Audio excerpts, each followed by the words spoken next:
Дали ќе се одржи вонредното изборно собрание на Друштвото на писатели на Македонија закажано за 25 ноември. За датумот на одржување, председателот на ДПМ во оставка Христо Петрески преку соопштение бара мислење од членството на Друштвото. Дилемата на Петрески е поврзана со рокот што го диктира статутот на Писателската асоциација за закажување на изборното собрание. Ве молам да се изјасните кога точно треба да се одржи вонредното изборно собрание, поради 45 дена предвидени во статутот од денот на закажување на собранието и повикот за доставување кандидатури и нивно разгледување, за да биде изборниот процес законски.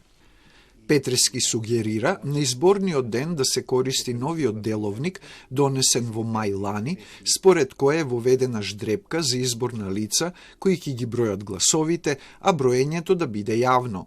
Тој исто така бара, како минатата и оваа година, дневниот ред на вонредното изборно собрание да биде објавен 45 дена пред неговото одржување, за сите членови да бидат информирани и да имаат време да поднесат кандидатури што ќе бидат разгледани од останатото членство, и признава дека иако се трудел, останале проблемите со електронскиот адресар и списокот на членовите на ДПМ, кој ќе биде изборен, во кој, како што вели Петрески, има починати и еден запишан член кој не е примен во друштвото.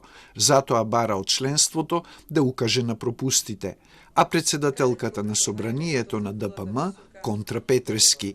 На 10 октомври објавив дека свикувам вонредно изборно собрание кое го закажав за 25 ноември. Датумот за одржување на собранието е согласно статутот на ДПМ, каде е пропишано дека членството треба да се извести јавно 45 дена пред утврдениот датум.